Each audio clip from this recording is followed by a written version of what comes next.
Journey's 12th album, Generations, is very curious. There's a pretty big reason as to why I think it's the oddest album the band has ever put out. Welcome back to Pixel Positive Music, where we are on part 12 of our 14-part series exploring the history of the band Journey, one album at a time. If you haven't yet, hit that subscribe button below so that you don't miss out on all the awesome coverage, including song reviews, album reviews, and just general music discussion. The viewer counts have been really, really good on all of the recent videos. Now we just gotta get those subscriber counts up. I want to build an awesome community where we can just have fun talking about music. So, let's get into Journey's Generations. Generations is a very strange album from the band. Journey, since Infinity, has been a very lead singer focused group. I think that's very fair to say.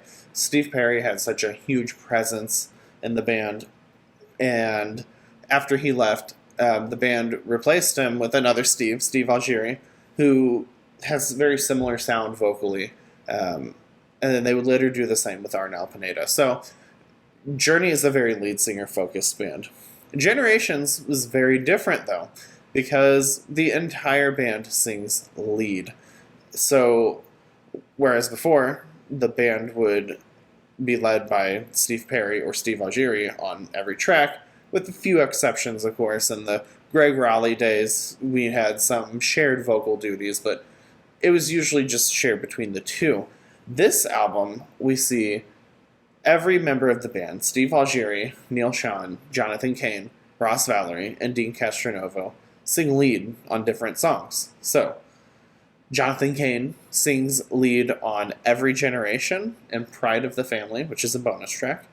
Neil Schon sings lead on In Self-Defense, which is actually a remake of an old Schon and Hammer track from the 80s. Is one of Neil's side projects. Ross Valerie sings lead on Gone Crazy, and then Dean Castronovo sings lead on A Better Life, and then another bonus track, Never Too Late. This is a very curious change, I think, in the band's process, and I think it works to varying degrees of success. Each member gets a song or two, and then Steve Algieri gets the rest of the songs. And it works sometimes. I think it works better for other members, but we'll get into that. The album opens with an Algieri track, Faith in the Heartland. Faith in the Heartland is, I think, a pretty good track from the band at this stage in their career. It's a great melodic rock track that opens with thundering guitars and a nice yell from Algieri. It's just a track about two lovers in the Heartland.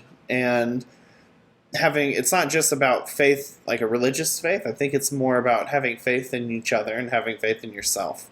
So it's a very uplifting, energetic, bombastic start to this album.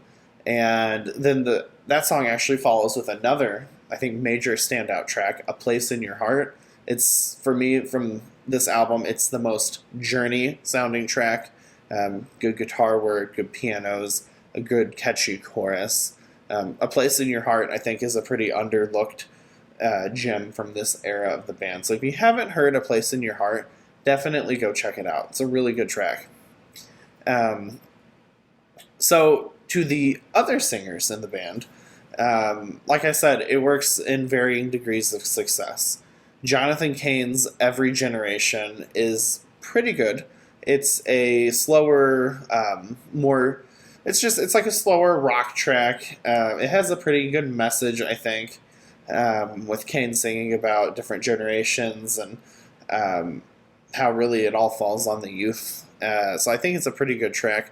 I don't think Jonathan Cain is a great lead vocalist. He's decent. I don't know. He's an okay singer. He's a really good backing vocalist. I just don't think he works out the greatest as a lead singer. His other track, Pride of the Family, is actually a bonus track. I think his vocals work a lot better there. Pride of the Family is a slower acoustic track, and I think it suits Kane's like more nasally vocal style a lot better than Every Generation does. Neil Sean, I think, does very well singing in self defense. Sean is actually a fairly good singer. I don't think he's not quite like lead singer level, but he is able to really carry himself well in self defense. And the songs are really good songs. It's got really great guitar work and excellent solo. It's really fast. It's one of Journey's like fastest songs. So I think it works really, really well. So I think that he does pretty good. Ross Valerie is probably the most curious case here. Ross, when I first heard Gone Crazy, I'm like thinking, oh my gosh, like why did they even put this to tape? Like this is really, really bad. But it's actually not a bad song. Gone Crazy is just so far away from a Journey song. The song sounds like a ZZ Top song, which isn't really, and it's not really, I'm not a huge fan of ZZ Top. I don't really prefer that genre of music. It's like a bluesier rock type deal. Gone Crazy is pretty fast.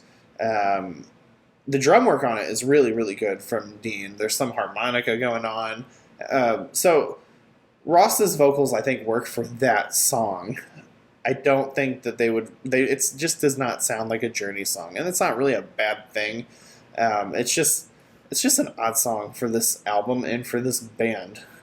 But I was impressed with how much Ross sounds like ZZ Top. I mean, he's not a terrible singer. He's actually pretty good for a guy who's been, I feel like, pretty quiet before now. I think by far the most successful singer from this experiment is Dean Castronovo, and that's because Dean Castronovo is a phenomenal singer. A Better Life is, I think, the weaker of his two tracks, but it's a nice, slower track. It's pretty good. Never Too Late, which is actually again a bonus track. I think for me it's the best track of the album. Never Too Late is a very, very good melodic track, like A Place in Your Heart. It sounds like a Journey song, but it just sounds more modern. And if you know anything about Dean Castronovo, you know that he actually fronts a band called Revolution Saints, which is really, really good band, by the way. Definitely check out Revolution Saints. It's Dean Castronovo, Doug Aldrich, and Jack Blades. Very, very good band. If you like Journey, you probably would like Revolution Saints. They put out 3 albums. Never Too Late sounds like a Revolution Saints track. It sounds very much like it would fit perfectly on any of their albums. So for me, it's the strongest track on the album. I think another interesting track would be Out of Harm's Way. It's a pretty heavy track for the band. It's about war and veterans and conflict and the life of a veteran, like growing up in a poor Midwestern town and kind of being drawn to the military and having to go to a foreign country to fight and dealing with all of that. And I don't think it's meant to be overtly political, but it feels like it is a political song in a way. And so it feels like it's definitely the most political the band has gotten. So I think it's a fairly decent track. I think that the other Steve Algieri songs are unfortunately pretty forgettable. Algieri's vocals are strong here. His singing ability is really, really good on this entire album. I just think the songs themselves are pretty forgettable, other than the ones that I've brought up. It's also worth noting that during this tour, the Generations tour, that's when the band really started having some problems live. Steve Algieri's voice just completely was shot, and no fault to him. Singing the Journey catalog and an aggressive touring schedule is going to shred most people's vocal cords, and that's kind of what happened with Steve Algieri. This was his final album with the band. He had to leave mid-tour in 2006, just a year later, because his vocal cords were so shredded by the music here. And so, but Algieri sounds great here. He sounds really good on the album. And if you look up some of the live performances of these tracks, he sounds pretty good there too. So it's a shame about what happened with Steve Algieri, because he contributed a lot in his 8 years to the band. He was a good songwriter. He really kept this band going during a time where if they didn't have someone like him, they wouldn't have carried on. So, he kept this band going. He contributed some great tracks, and I think that he was a great singer. I think that Algieri, if you check out his solo work, he's very, very good. And he actually has an album coming out soon. I don't know the release date, but he keeps talking about it. So I will definitely be checking that out because his music is really good. So I think overall, this is a pretty middling album. When I first started this whole process, this whole series, I did not like this album. This was probably my least favorite Journey album, other than maybe like the first one or the second one. Really did not enjoy Journey or Look Into the Future too much. So in my head, this was really not. I didn't really love this album. I actually like it a lot more than I thought I did, but I still would rank it probably fairly low. It does not come anywhere close to touching any of the Steve Perry era albums, and I think that of the post-Steve Perry albums, it's the weakest one.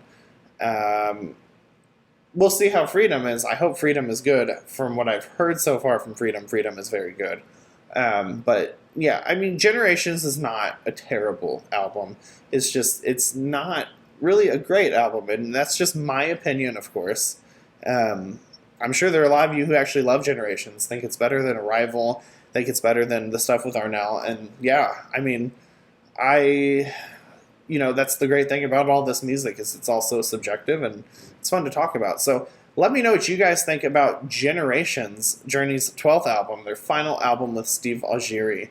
And if you haven't yet, hit that subscribe button. We just crossed over 35 subscribers. Very happy about that. All the videos are doing super, super well. Getting lots of views, lots of interaction from everyone. Just need to get some more subscribers so we can really build a community. So definitely hit that subscribe button. Check out all the other videos we've got out and that we have coming out. We've got 2 more to go in this History of Journey series. Then we're going to have a review for Freedom. And then I'm going to have some just additional Journey content before I transition to a different band.